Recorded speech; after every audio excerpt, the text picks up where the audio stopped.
Hello and welcome to our video series on the existence of God. In today's segment, we're going to discuss about the purpose of our life in relation to the existence of God. To begin with, ask yourself this question: in the absence of God, can there be ultimate purpose to our life? If death stands with open arms at the end of our life, then what is the goal of life? Is it all for nothing? Is there no reason for life? And what of the universe? Is it utterly pointless? If its destiny is a cold grave in the recesses of outer space, the answer must be yes, it is pointless. There is no goal, no purpose for the universe. And what of human beings? What is true of the universe is true of each of us individually. We are here to know purpose. Likewise, if there is no God, then our life is not qualitatively different from that of an animal. As the writer of Ecclesiastes put it, quote, "The fate of the sons of men and the fate of beasts is the same. As one dies, so dies the other. Indeed, they all have the same breath, and there is no advantage for man over beast, for all is vanity. All go to the same place. All come from the dust, and all return to the dust." End quote.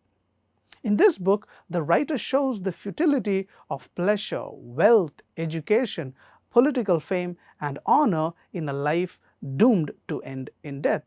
His conclusion, quote, "Vanity of vanities. All is vanity." End quote. If life ends at the grave, then we have no ultimate purpose for living. But more than that, even if it did not end in death, without God, life would still be without purpose. For human beings and the universe would then be simple accidents of chance thrust into existence for no reason. Without God, the universe is the result of a cosmic accident, a chance explosion. There is no reason for which it exists. As for humans, he is just a freak of nature, a blind product of matter plus time plus chance. A human is just a lump of slime that evolved into rationality.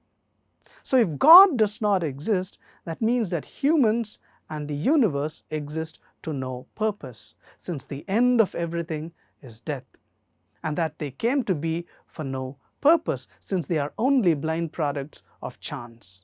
In short, life is utterly without reason.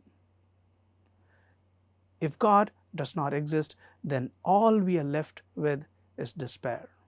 The only way most people who deny purpose in life live happily is either by making up some purpose which amounts to self-delusion, by the way, or by not carrying their view to its logical conclusions. We often find the same inconsistency among those who say that man and the universe came to exist for no reason or purpose, but just by chance.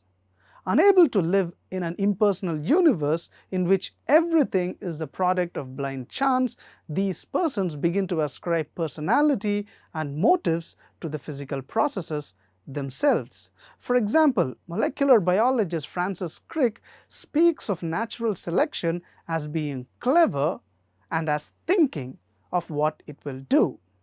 Fred Hoyle, the English astronomer, attributes to the universe itself the qualities of God. For Carl Sagan, the cosmos fills the role of a God substitute.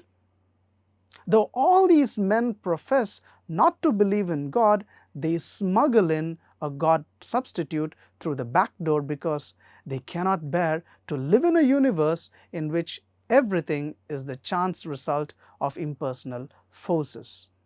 Furthermore, consider the biological determinism of Francis Crick. The logical conclusion is that man is like any other laboratory specimen. The world was horrified when it learned that the Nazis had used prisoners for medical experiments on living humans. But why not?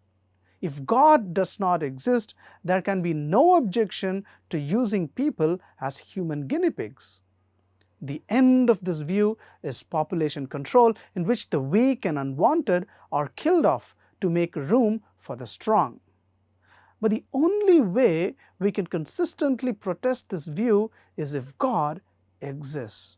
Only if God exists can there be a purpose in life.